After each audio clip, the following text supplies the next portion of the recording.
ውድ ምእመናን ዛሬ ስለ አንድ ትልቅ ስብዕና እናወሳለን፣ ገድሉን እንተርካለን። ቁርአን ውስጥ ስሙ ከሁሉም ነቢያቶች በላይ 136 ጊዜ ስለተወሳለት የአላህ ባለሟል እናነሳለን። አላህ ጠርቶ ስላናገረው ባሪያ እንተርካለን። ወቀረብናሁ ነጂያ አቅርበንም አወራነው ስላለው تلك الرسل فضلنا بعضكم على بعض منهم من كلم الله ስለተባለለት ስለ አላህ ውድ ነብይ ታጋሽ ጽኑ ጀግና ስለነበረ ሰው እናነሳለን። ይሄ ግለሰብ ከመወለዱ በፊት የሞት ፍርድ የተወሰነበት ነበር። እኒህ ታላቅ ነብይ እርሳቸውን ለማግኘት ሲባል በሳቸው ምክንያት ከ200,000 ሕፃናት በላይ እንደተወለዱ ወንዶች ታርደዋል። እኒህ ነብይ ሁሌም አዛን ስንሰማ ከ50 ሶላት 5 በማስቀነስ የተጫወቱትን ሚና ለዚህ ኡማ ያላቸውን ወገንተኝነት አስበን ሁሌም እናስታውሳቸዋለን። ልጆቻችንን በሳቸው ሰይመናል። ነቢዩላህ ሙሳ አለይሂ ሰላም ገድላቸውን እንተርካለን። የነቢዩላህ ሙሳ ታሪክ ከዚህ ይነሳል። ነቢዩላህ ኢብራሂም አለይሂ ሰላም ባለቤታቸውን ይዘው ግብጽ ሲገቡ በጊዜው የነበረ ፊርዓውን ማለት የግብጽን አገር ዓመታት ያስተዳደረው ስሮ መንግስት የአመራሩ የወል ስም መጠሪያ ፊርዓውን ይባላል። የግለሰቦቹ ስም ሊለያይ ይችላል። በዛ ዘመን የነበረ ፊርዓውን ሳራ የምትባል ሚስታቸውን ያዘባት። ሳራ ማለት ውብ ነበረች። ተሱሩ ናዝሪን ያያት የምታማልል ቆንጆ ነበረች። የኢብራሂም ሚስት ንጉሱ በመጥፎ ፈለጋት፣ አንገላታት። ነቢዩላህም አዘኑ፣ እጃቸውን ወደ አላህ አነሱ። አላህም ለዱዓቸው መልስ ሰጠ። ኢብራሂም ሆይ ካንተ ዘር አንድ ልጅ ይወጣል፣ በዛ ልጅ የፊርዓውኖቹ ስሮ መንግስት ፍጻሜ ይጠናቀቃል አለ አላህ። ዓመታት ነጎዱ። ኢስሐቅ ያዕቁብ ተወለዱ። ያዕቁብም 12ቱ ዘር ተወለዱ። እኒ ረአይቱ 11 ከውከበን እንዳለው 11 ወንድሞቹ ዩሱፍ 12ኛ 12 ነገዶች ናቸው። ዩሱፍም አለይሂ ሰላም ተሰዶ ግብጽ ገብቶ ከዓመታት እንግልት በኋላ የግብጽ ንጉስ ሆነ። በሱ ዘመን የነበሩ ፊርዓውኖችም ሰለሙ። ያ ወሬ ከትውልድ ወደ ትውልድ ይሸጋገር ነበር። የፊርዓውኖቹን ስሮ መንግስት የሚያነሳው ማን ነው የሚለው አልሙኸልስ ይሉት ነበር። ነፃ አውጪው ማን ነው? ነፃ የሚያወጣ። በዛ ዘመን የነበሩት የፊርዓውን አስተዳደር ስለሰለሙ ዩሱፍ የተጠበቀው እሱ ነበር እንዲገረስስ ሰለሙለት። ዘሩ ቀጠለ። ዩሱፍም በስልጣኑ እንደተረጋጋ በኒ እስራኤሎችን ያዕቁብ ልጆችን የሱን ወንድሞች 12ቱ ነገድ ወደ ግብጽ እንዲመጡ አደረገ። ግብጽ ውስጥም ኖሩ፣ ተዋለዱ፣ ተጋቡ። የስልጣን እርከንም ላይ ተቀመጡ። በኒ እስራኤሎች አብናኡ ያዕቁብ ማለት ያዕቁብ ልጆች ማለት 12ቱ ነገድ ግብጽ ገቡ። ዓመታት ነጎደ። ዩሱፍም አለፉ። ከዓመታት በኋላ ግብጾቹ እነዚህ በኒ እስራኤሎች የዩሱፍ ዘሮች ስልጣናችንን ተሻሙን፣ አገራችንን ገፉን ብለው ተነሱ። አሁን ምናየው በሽታ አይነት። ታዲያ ምን እናድርግ? ከስልጣን አስወገዷቸው፣ ከማህበራዊ ግንኙነት ቆረጧቸው፣ የነሱ አገልጋይ ባሪያ ያደረጓቸው። የባርነት ሸክም ተጫናቸው። የግብጾቹ አገልጋይ ሰራተኛ ሆነ። ዓመታት ይህን ገፉት። ያን ነፃ አውጪ ሁሌ ይጠብቁታል፣ ከባርነት የሚያወጣቸው። ወሬው ህዝቡ ዘንድ ሁሌ ይወራል። ታዲያ በአንድ ምሽት ፊርዓውን በዘመኑ የነበረው አንድ ህልም አየ። ከበይተል መቅዲስ ከቁድስ የተነሳች እሳት ግብጽ ውስጥ ያለውን የሱም ቤተ መንግስት ሲያቃጥለው አየ። ደንግጦ ተነሳ። ህልም ተርጓሚዎችን ጠራ። ሚስጥሩ ምንድነው አላቸው። ከበኒ እስራኤል የሚወጣ አንድ ልጅ አለ፣ በሱ ስልጣን ይጠናቀቃል አለ። ተቆጣ፣ ትእዛዝ አስተላለፈ። አምባገነን ነበረ። እኔ ነኝ የበላይ ጌታችሁ የሚል ነበረ።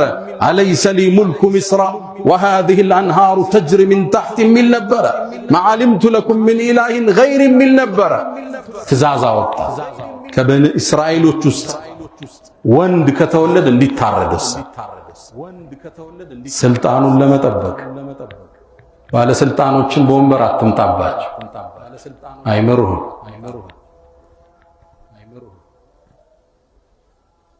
ፍርዓውን ያስተላለፈው መልእክት ለደህንነቶች ተለቀቀ።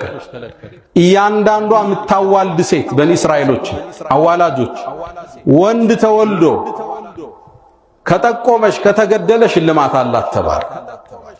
ስለዚህ ሕፃናት ሲወለዱ ቶሎ ሪፖርት ለፍርዓውን ይደርሰዋል፣ ግድያ ይፈጸማል። 200,000 ሕፃን ሙሳን ፍለጋ ታረዱ። ወንዶች አለቁ። ዓመታት ታረዱ በኒ እስራኤሎች። ያኔ ግብጾቹ መጡ፣ ለፍርዓውን አቤቱታ አቀረቡ። ወንዶችን ገደልክ፣ የድሮ የነበሩ ወንዶች አረጁ፣ የቀሩ ሴቶች ናቸው፣ ማን ይኸድመናል? ማን ፍየል ይጠብቅልን? ስለዚህ በፍርዓውን የፓርላማ ስምምነት 1 ዓመት እንዲዘለሉ 1 ዓመት እንዲገደሉ ወሰነ። የአላህ ተአምር መከሰተ እዚህ ጀመረ። ወንዶች በማይገደሉበት ዓመት የሙሳ ታላቅ ወንድም ሃሩን ተወለደ። ሙሳ ነበር ሊወለድ የሚገባው እንዳይገደል አይደለም። አላህ ግን ተአምሩ ከካልኩሌሽን ውጭ ነው፣ ከፍጥረት ዓለሙ ስርዓት የዘለለ ነው። ወላሁ ጋሊቡን ዐላ አምሪ። ሕፃናት በሚገደሉበት ዓመት ሙሳ ተወለደ አለይሂ ሰላም። ልክ ሲወለድ ሙሳ በጣም የሚያምር ውብ ነበር። ያየው ሁሉ ያፈቀረው ነበር ሙሳን አይቶ። ወአልቀይቱ ዐለይከ መሐበተን ሚኒ ወሊቱስነዐ ዐላ ዐይኒ ያላቸው ከኔ የሆነን ውዴታ ጣልኩብህ አላቸዋል። ሰው አይቶ ይወደዋል ሙሳ። እናቱ ስትወልድ አዋላጇ ለፍርዓውን አልጠቆመችም። ስታይ ወደደችው፣ ወደ ደረቱ አስጠጋት። አንተም አትሞት። ያኔ ሙሳ እናት ሙሳን እንደያዘች አላህ ወህየ ኢልሃም ይባላል። በባሮቹ አእምሮ ላይ የሚለቀው ሐሳብ አለ። አላህ በደጋግ ባሮች ጭንቅላቷ ላይ ሐሳብ ለቀቀ፣ ትእዛዝ። ወአውሐይና ኢላ ኡሚ ሙሳ አን አርድዒህ፣ ለሙሳም እናት ወህይ አወረዱ። ከፈለግሽ አጥቢ፣ ወኢዛ ኺፍቲ ዐለይህ፣ ከፈራሽ ፈአልቂህ ፊል የም፣ ወንዙ ላይ ጣይ። ከፈራሽ ደብቂው ነው አይደል? ወንዝ የሰላም ማዕከል ይሆናል። አላህ ከፈለገ ይሆናል። ወላ ተኻፊ ወላ ተሕዘኒ፣ እንዳትፈሪ እንዳታዝኒ። እኛ አላህ ራዱሁ ኢለይኪ፣ ወደ አንቺ እንመልሰዋለን። ወጃዒሉሁ ሚነል ሙርሰሊን፣ ከመልእክተኞችም እናደርገዋለን አላት።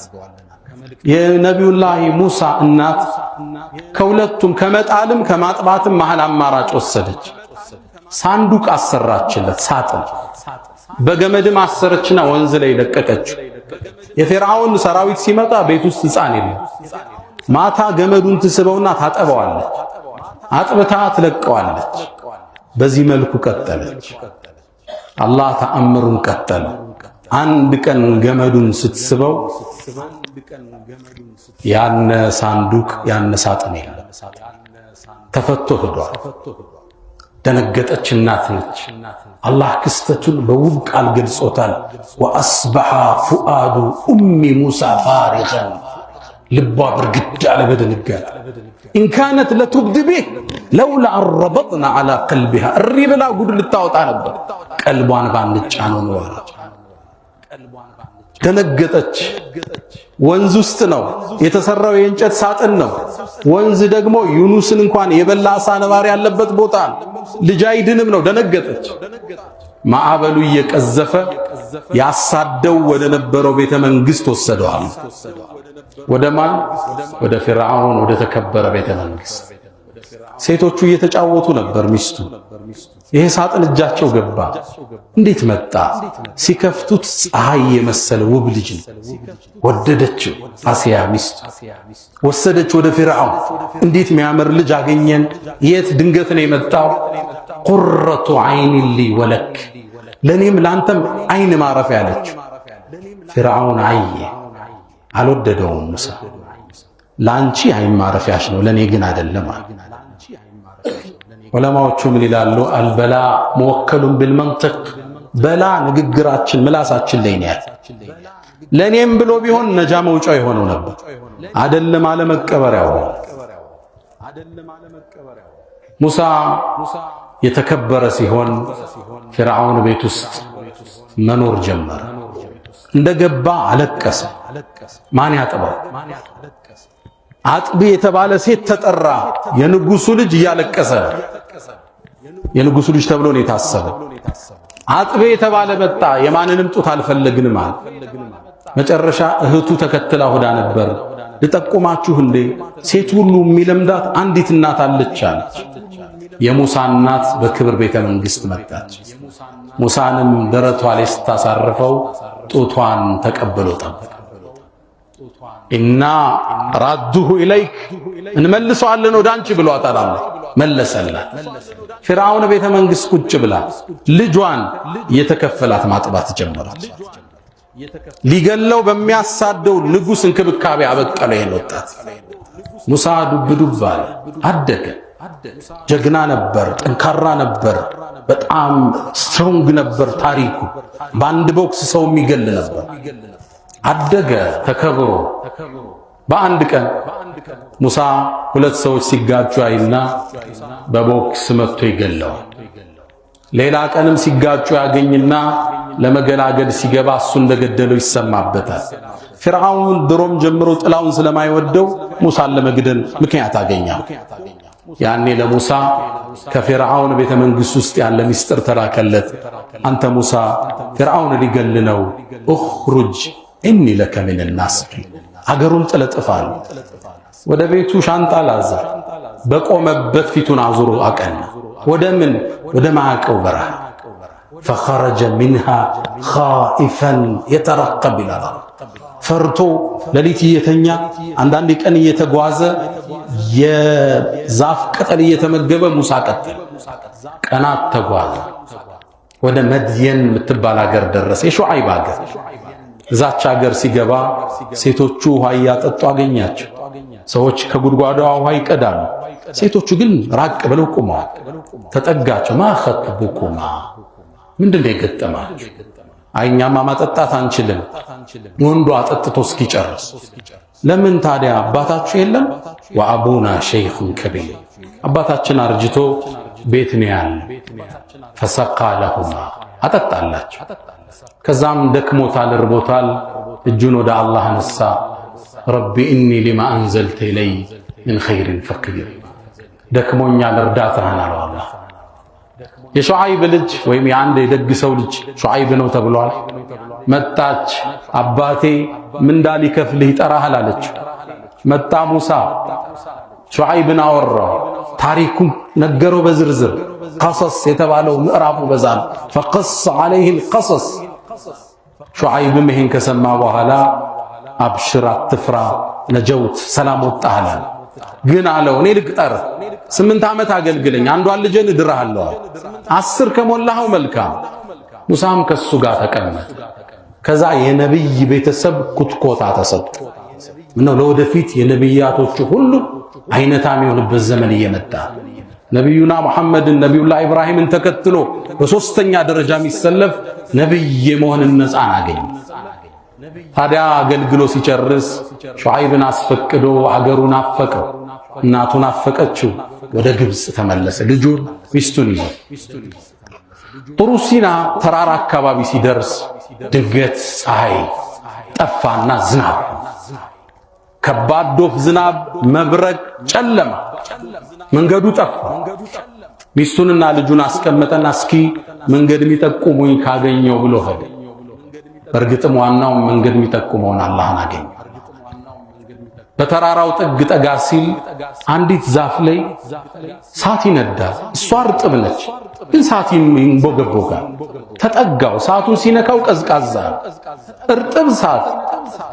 እርጥብ ዛፍ ሳት ማውጣቷ ሲገርመው፣ ሳቱ ደግሞ ቀዝቃዛ። እንዴት አይነት ስሪት ነው! ያኔ አላህ አናገረ ሱብሓነሁ ወተዓላ ቃል ኢነኒ አነ አላህ አለ።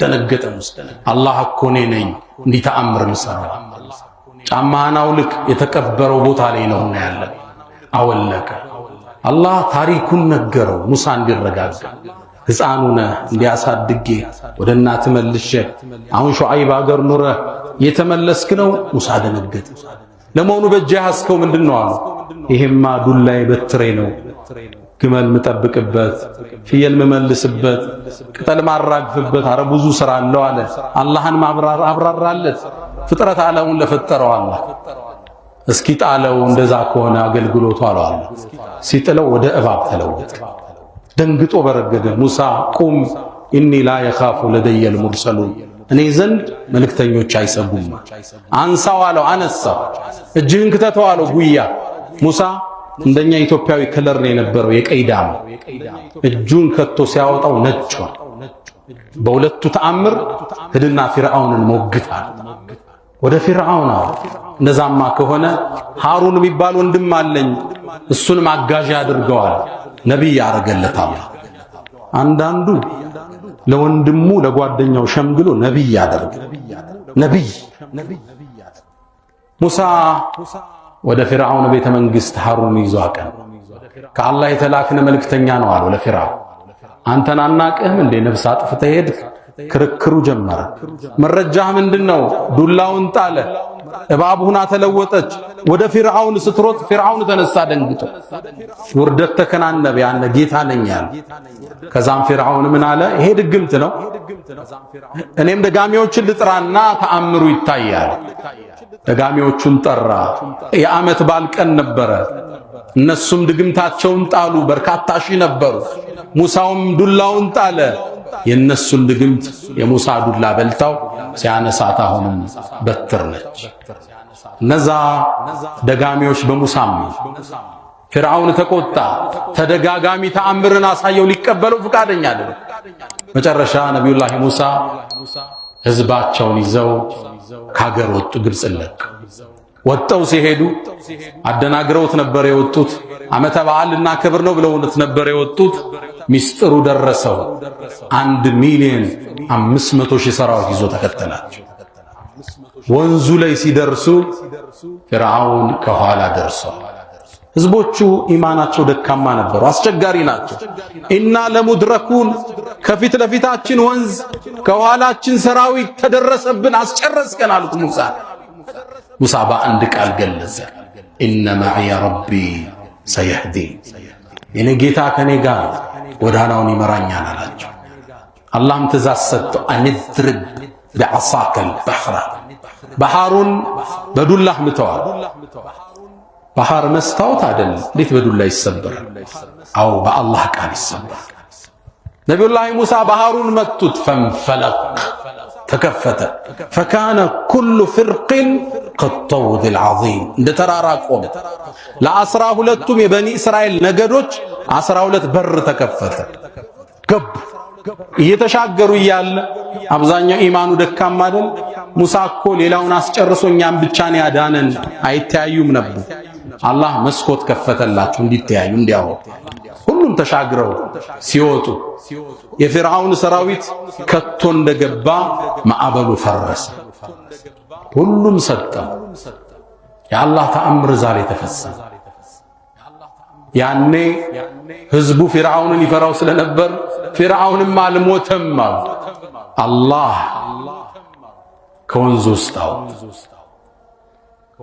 ፊርዓውንን አላህ አልየውም ዛሬ ኑነጂከ ቢበደኒክ በአካልህና ኖርሃለን ለትውልድ ሊተኩነ ሊመን ኸልፈከ አያ ካንተ በኋላ ለሚመጣው ተአምር እንድትሆን ያኔ ይህን ክስተት ሲያይ ፊርዓውን ሻሃዳውን ያዛ በኒ እስራኤሎች ባመኑበት ጌታ አምኛለሁ አለ ሲል አልአን አለው ጅብሪል አሁን ካሁን በፊት ስታምጽ ኖረ ለነብዩ ምን አላቸው ከአመታት በኋላ ጅብሪል መጥቶ ያ መሐመድ ፊርዓውን እኮ ወንዝ ውስጥ ሰጥሞ ለመውጣት ሻሃዳ ለማድረግ ሲሞክር ጭቃፉ ውስጥ አምጥቼ እሞላው ነበር አለ ለምን ሲሉት አላህ ሊያዝንለት ይችላል አዛይ ጌታ ለሁሉም ሙሳ አለይሂ ሰላም ወጡ ህዝባቸውን ይዘው ተሻገሩ ነብዩላህ ሙሳ አለይሂ ሰላም እጅግ ታታሪ ህዝባቸውን ወዳጅ እኛን ወዳጅ ይሄን ኡመት አክባሪ ነበሩ። አላ ወፈዓሉ الخيرات واستغفروا ربكم فطوبى للمستغفرين الحمد لله على إحسانه والشكر له على تفضله وامتنانه ولا إله إلا الله تعظيما لشأنه وصلى الله وسلم وبارك على رسوله وإخوانه أما بعد سلطانكو نبي الله موسى تاريخ يوصان نبي موسى كفرعون مسكن بوحلا ህዝባቸውን የአገሪቱ የፖለቲካም የዲንም መሪ ሆኖ ማስተዳደር ቀጠለ። በዚህ ቆይታቸው ውስጥ በኒ እስራኤሎቹ አልታዘዟቸውም ነበር። ይዘውት የመጡትን ተውራት አንቀበልም ብለው አምፀዋቸዋል። በጣም ነው ያስቸገሯቸው። አላህ ቁርአኑን የነሱን መጽሐፍ አልቀበልም ሲሉ ጡሩ ሲና የሚባለውን ተራራ አንስቶ ከላያቸው ላይ አስፎ በግድ ያዙ ብሏቸው ነው የተቀበሉ። ወኢዝ ነተቅነ الجبل فوقهم كأنه ظلة መጽሐፍ መጥቶላቸው አንፈልግም አሉ። አረ እንዴት ብለናል? አላህ ተራራውን ሰቀሰቀና ላያቸው ላይ አረገ። ትዛላችሁ አትዙ እንዛለን ብለው ነው የተቀበሉ። እንዲህ በተራራ መጫን ተስፈራርቶ የሚያምን ትውልድ ነበር። አመፀኛ ነበር። ሙሳን የማይታዘዙ ሲሻቸው በረሃ ላይ ውሃ ውጣልን የሚሉት ማረስ አስጠልቶናል ከሰማይ ምግብ ይምጣ ብለው መንና ሰልዋ ሲመገቡ የኖሩ ሙሳን የሚያስቸግሩ ነበር። እዛ ነው አላህ ያ አዩሃ الذين آمنوا لا تكونوا كالذين آذوا موسى ሙሳን እንዳስቸገሩት ሰዎች አትሁኑ ይላል። በኒ እስራኤሎች ሙሳን መከራ ብልተውታል። በዳዕዋው ህይወታቸው ብቻ እንዳይመስላችሁ በግል ህይወቱ አንዴ ነብዩላህ ሙሳ ነብይ ናቸው፣ አላህን ያናገሩ። በኒ እስራኤሎች ወንዝ ዳር ራቁት ነው የሚታጠቡት። እሳቸው ደግሞ ይሄን አያደርጉ። እሳቸው ተደብቀው ነው የሚታጠቡት። ያኔ አንድ ወር ያወሩባቸው ሙሳ እኮ ከኛ ጋር ማይቀላቀለው እዝታች አካባቢ ችግር አለበት። ከዛ ይሄ ወሬ ሲሰራጭ አላህ ሊያጠራቸው ፈለገ። ወሬው ውሸት መሆኑን ማሳየት አላህ ፈለገ። እንዴት ያሳየው አላህ? ልብሳቸውን ድንጋይ ላይ አጣጥፈው ቁጭ አድርገው ሻወር ሲወስዱ ድንጋዩ ልብሳቸውን ይዞ ተደ ወንዙ ላይ። እሳቸው ደግሞ ልብሳቸውን አንተ ድንጋይ ልብሴን እያሉ እየሮጡ ሲከተሉ ሻወር በሚወስዱ የበኒ እስራኤሎች ጥግ አለፉ። አዩዋቸው። ያን አካባቢ ሰላም ነው። የዚህን ያህል ነብይን ያስቸገሩ ነው። ፈበረአሁ الله مما قالوا አዛ ነበር ያርጉት። ለዛ ነው ነብዩ አለይሂ ሰላቱ ወሰላም ምድር ላይ ችግር ሲገጥማቸው ይርሐሙላሁ አኺ ሙሳ ሙሳን ወንድሜን አላህ ይዘንለት ከኔ በላይ መከራን ተቀብሏል ፈሰበር ታግዟል ይሉና ሙሳ እንደ ሙሳ በህዝባቸው መከራ ያየ ሰው ነብይ አላለፈ። አዛ ተደርገው ነብዩላህ ሙሳ አለይሂ ሰላም ከሳቸው የምንማረው የመጀመሪያ ትምህርት የአላህን ቁድራ 200,000 ሕፃንን በገደለ ቤተ መንግስት ውስጥ ነብዩን ያሳደገ አላህ፣ በውቅያኖሱ ማዕበል እየቀዘፈ ቤቱ የመለሰለት አላህ ሱብሓነሁ ወተዓላ፣ በዱላቸው ሲጥሉት ወደ እባብ የሚቀየር አላህ ሱብሓነሁ ወተዓላ፣ በረሃ ላይ ያለን ድንጋይ ሲመቱት ውሃ እንዲያፈልቅ ያደረገው አላሁ ሱብሓነሁ ወተዓላ፣ በዱላቸው ወንዙን ሲመቱት የሚሰነጥቅ አላሁ ጀለ ፊዑላ። የአላህን ኃይል አሸናፊነትና እሱ የፈለገው ነገር ነው እዚህ ምድር ላይ የሚፈጸም። ሁለተኛ የነብዩላህ ሙሳን ለሌላው መኖር ለሌላው አሳቢነት እናያለን። እንደምታውቁት ነብዩ አለይሂ ሰላቱ ወሰላም ሰማይ ሰማያትን አቋርጠው ወደ አርሹ ጌታ ሲጓዙ ስድስተኛው ሰማይ ላይ ነብዩላህ ሙሳን አገኙ። ከአላህ ሶላትን ይዘው እየወረዱ ነበር። ስንት ሶላት ተመደበብህ አሏቸው። ሁሉም ነብይ አልጠየቀም። 50 በል ወደ አላህ ተመለስን አስቀንስ ኡመቶች አይችሉም ማለት 45 አደረጉ። ተመለሳውንም አይችሉም 40 አደረጉ። ነብዩ መሐመድ ሰለላሁ ዐለይሂ ወሰለም እየተመላለሱ አስቀንሰው 5 ደረሱ። አሁንም ስንት ጌታ አረገልህ? 5 በ24 ሰዓት ውስጥ። እኔ በኒ እስራኤልን 2 ሶላት ሞክሬያቸው አልተሳካላቸው አስቀንሳውንም አሉ። ነብዩ ምን አሉ? ጌታዬ ዘንድ 20 እስኪዘይ ተመላለሱ። አላህ ማወጀ 5 በስራ 50 በሚዛን ሰጣቸዋለሁ አለ። አዳን ሲደረግ ነብዩላህ ሙሳ እናስታውሳ።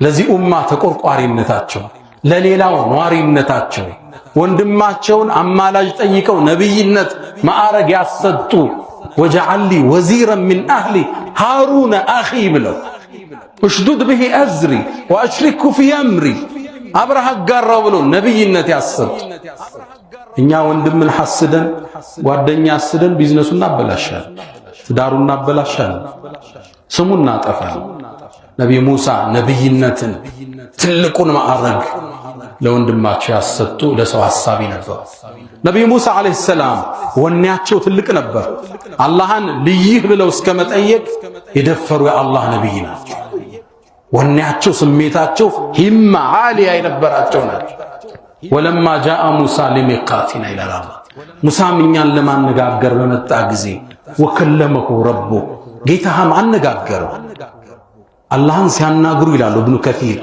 የአላህን ድምጽ ሲሰሙ ነብዩላህ ሙሳ ተማረሩ አላህን ወደዱት ይሄ ጌታ ምን አይነት ነው ልየዋሉ ደፈሩ አታለ ረቢ አሪኒ አንዙር ኢለይክ ልይ ተገለጠልኛል ይሄ ትልቅ ወኔ ይጠይቃል አላህ ለን ተራኒ ምድር ላይ እኔን ሰው አያየኝ ወላኪን ነገር ግን መረጃ ያስፈልጋቸው የለሙሳ انظر الى الجبل ወደ ተራራው ተመልከት فإن استقر مكانه እኔ ስገለጽለት ቦታው ላይ ከጸና አንተም ያኔ ታየኛል فلما تجلى ربه للجبل ጌታውን በብርሃኑ ወደ ተራራው በተገለጠ ጊዜ ትንሽ ነው ይላሉ ኢብኑ አባስ ትንሽ ቀዳዳ ሲገለጥ ተራራውን አላህ አመድ አደረገ የአላህን ብርሃን መሸከም አልቻለ فخر موسى صعقا ሙሳ ደንግጠው ወደቁ فلما افاق ቆይተው ራሳቸውን ስተው ሲነቁ ሱብሃንክ ጥራት ይገባሃል ቱብቱ ኢለይክ እንደ አይነት ጥያቄ አልጠይቅም ማርታን ጠይቃል አንተ ምድር ላይ እንደማትታይ የመጀመሪያው አማኝ ነኝ አላህን ልይህ እስከ ማለት ወኔ ያላችሁ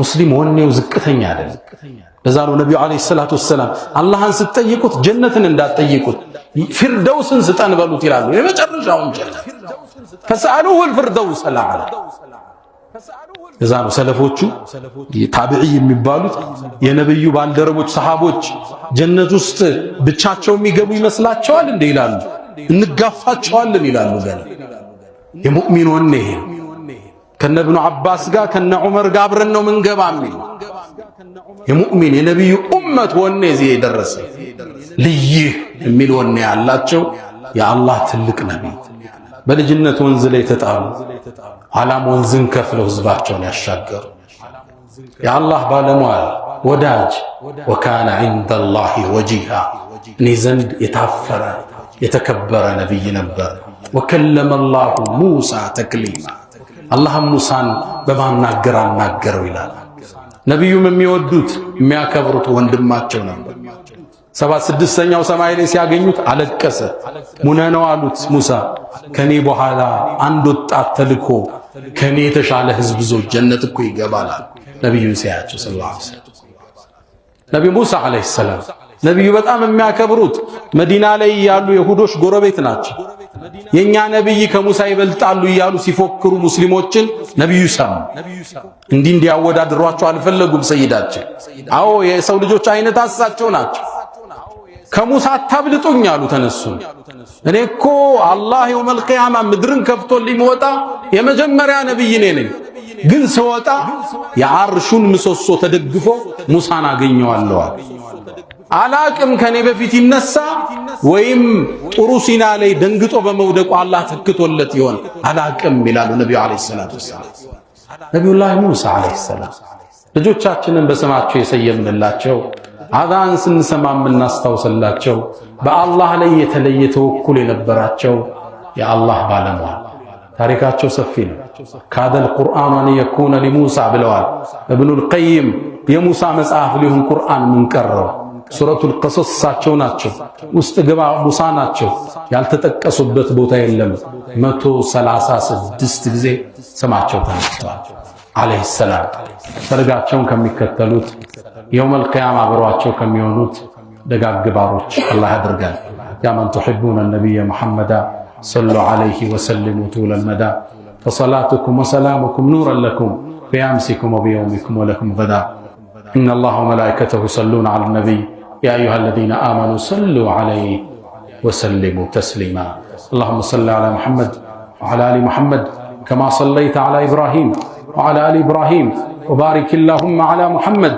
وعلى آل محمد كما باركت على إبراهيم وعلى آل إبراهيم في العالمين إنك حميد مجيد اللهم أعز الإسلام والمسلمين وأذل الشرك والمشركين اللهم لا تدع لنا في مقامنا هذا ذنبا إلا غفرته ولا هما إلا فرجته ولا دينا إلا قضيته ولا حاجة من حوائج الدنيا والآخرة إلا قضيتها يا أرحم الراحمين اللهم ربنا آتنا في الدنيا حسنة وفي الآخرة حسنة وقنا عذاب النار ألا فأقم الصلاة